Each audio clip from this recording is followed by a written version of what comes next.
लंबा अरसा बारिशें चलने की वजह से तमाम पक्षियों के घर दाना तकरीबन खत्म हो चुका था। शायद आज हम मोहताज। वो माँ बेटे ऐसे ही बातें कर रहे थे कि उनके दरवाजे पर जोर जोर से दस्तक होती है। पीटी चिड़िया दरवाजा खोल देती है।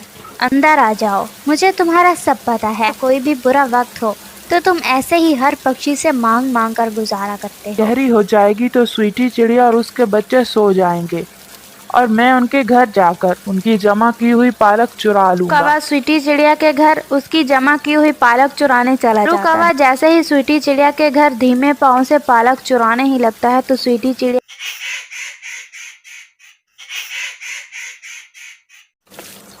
जंगल में बारिशें शुरू हुए कई रोज गुजर चुके थे।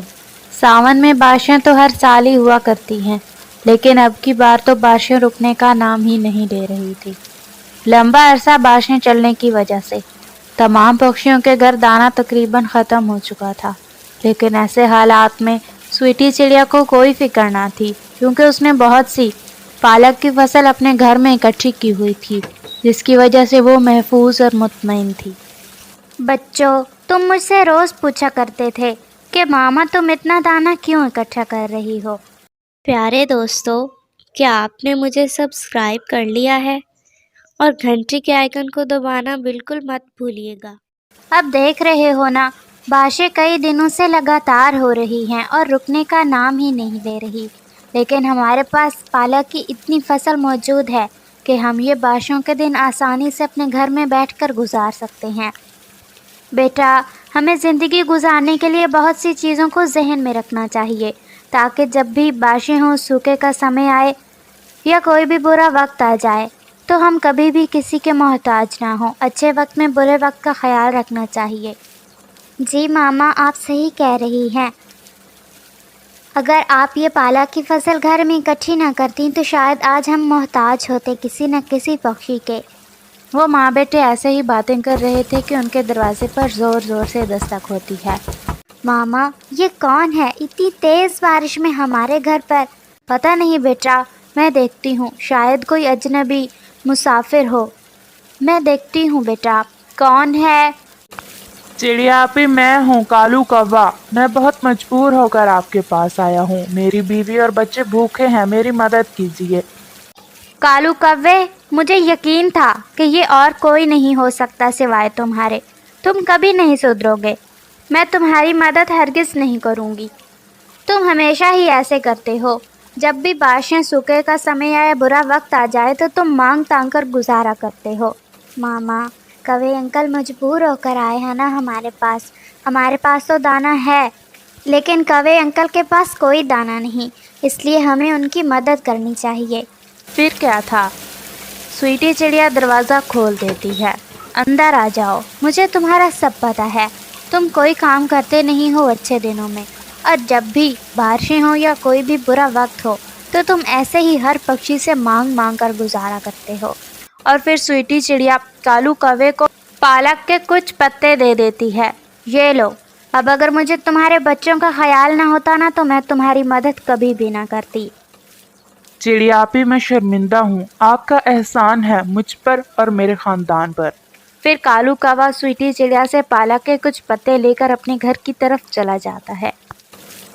बहुत मगरूर है चिड़िया, चंद दाने क्या दे दिए, मुझे भाषण ही सुनाने लग गई। क्या कह रही थी ये चिड़िया?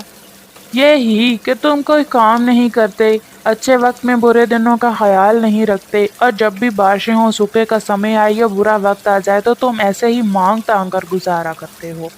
तुम छोड़ो इसकी बातें, 2-4 दिन की ही तो बात है। बारिशें रुक जाएंगी तो कौन पूछेगा इस चिड़िया को। फिर क्या था, कालू कौवा और शर्मीलो कवि स्वीटी चिड़िया से लिए हुए पालक के चंद पत्ते खाकर सो जाते हैं। बारिश थी कि लगातार हो रही थी। पूरी रात ऐसे गुजर जाती है, लेकिन बारिश रुकने का नाम ही नहीं ले रही थी। कालू, आप जो लाए थे ना स्वीटी चिड़िया से पालक के चंद पत्ते, वो तो रात को ही ख़त्म हो गए थे। अब हम फिर से क्या खाएंगे? मैं तो आपसे कहती हूँ कि आप फिर से जाइए चिड़िया के पास। मुझे पूरा यकीन है कि वो हमारी मदद ज़रूर कर देगी।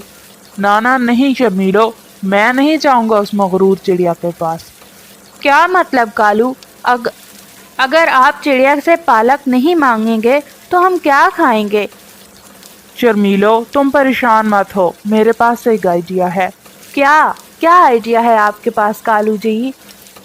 शर्मीलो, मेरे पास यही आइडिया है। जब रात गहरी हो जाएगी तो स्वीटी चिड़िया और उसके बच्चे सो जाएंगे और मैं उनके घर जाकर उनकी जमा की हुई पालक चुरा लूँगा। अरे वाह, ये तो मेरे जहन में आया ही नहीं। ये तो बहुत अच्छा होगा। फिर ही स्वीटी चिड़िया को पता चलेगा कि भूखा कैसे रहा जाता है। वो भूखा सोएगी और हम पेट भर कर।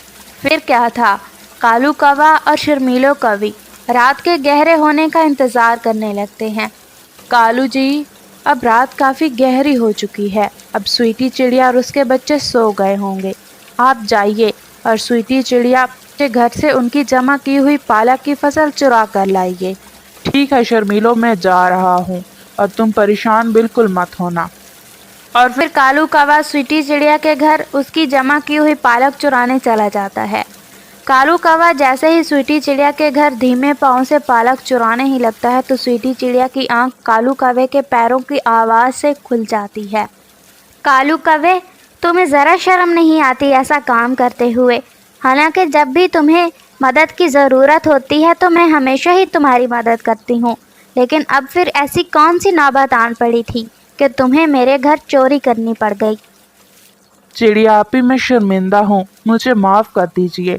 और फिर स्वीटी चिड़िया के दिल में कालू कौवे के लिए फिर से रहम आ जाता है और वो बजाय कालू कौवे को मज़ीद डांटने या सबक सिखाने के उसे फिर से पालक के पत्ते दे देती है। और कालू कौवा स्वीटी चिड़िया से पालक के पत्ते लेकर अपने घर की तरफ चला जाता है। स्वीटी चिड़िया बहुत अच्छे से जानती थी कि कालू कौवा कभी नहीं सुधरेगा